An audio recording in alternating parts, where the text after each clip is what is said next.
እየሰሩ እየበሉ ይጠግባሉ።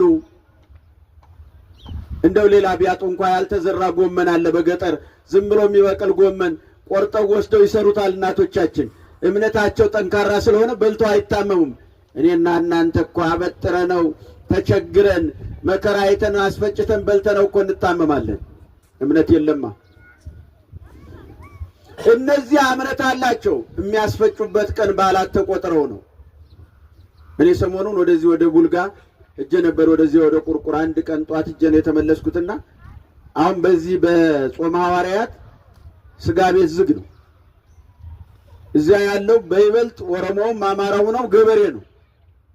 እንደው እዚህ ግድም ስጋ ቤት አላየውም ብዬ ስጠይቃቸው ያሉኝ ልንገራችሁ። ስጋ ቤት ከፍቶ የተገኘ በድር ይቀጣል ቢሞትም አይቀበርም አሉ። በዚህ ዘመን እኮ ነው።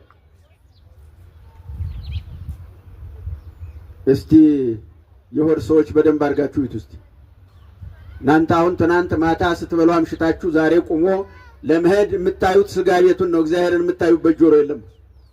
እግዚአብሔር የምታዩበት አይነ ልቦና የለም። የምናየው ያንን ነው። አዎ የተጣርነው ከዚያ ላይ ስለሆነ እግዚአብሔር ሲለይ ቁሳዊ ላይ ይጥለናል። እግዚአብሔር ሲለየን የማይጠቅም ነገር ላይ እንሳፈራለን። በዚህ ምክንያት ነው አባቶቻችን በክረምት የማይገኝ ነገር የለም ሶበይ ዘንብ ዝናብ ይትፈስው ነዳያና ዳዎች ይደሰታሉ። ስለዚህ ዝናብ የማያመጣው በረከት የለም። ዝናብ የማያመጣው ልምላሜ የለም። ያ ይቦን የነበረው መሬት ዛሬ በሳር በልምላሜ አምሯል። ነገ ደግሞ በአበባ ይዋባል። ክብር ለመድኃኔዓለም ይሁን። አመስግኑት። ስለዚህ ሁላችን በጎ ሥራ እንድንሰራ እግዚአብሔር ይርዳን። የድንግል ማርያም ልጅ ከሁላችን ጋር ይሁን። ይህን ጾም ጨርሰን አሁን እስከሚፈሰግ ነው። ብዙዎቻችን ጨጓራ በሽታ ስላለ ከጨጓራ በሽታ ለመፈወስ ብዙዎቻችን ደግሞ የመብላት ሱስ ስለያዘን ለመብላት ግድ የለም። ከዚህ ወጣን በልና እግዚአብሔር እንድናገለግል ማን ይርዳን? እግዚአብሔር ይርዳን። ብድግ በሉ እስቲ።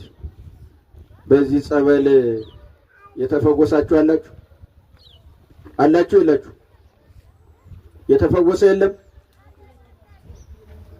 እስቲ የተፈወሳችሁ እጅ አውጡ።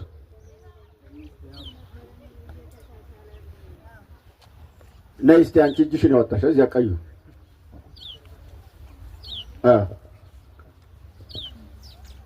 ነው። ወደዚህ ወረፋ ይዛችሁ በዚህ መስክሩ። አዲስ የመጣችሁ እጃችሁን አውጡ እስቲ። አዲስ የመጣችሁ ነይ በዚች ላይ እስቲ የተደረገልሽን በደንብ ሰው የሚምጡ በዚህ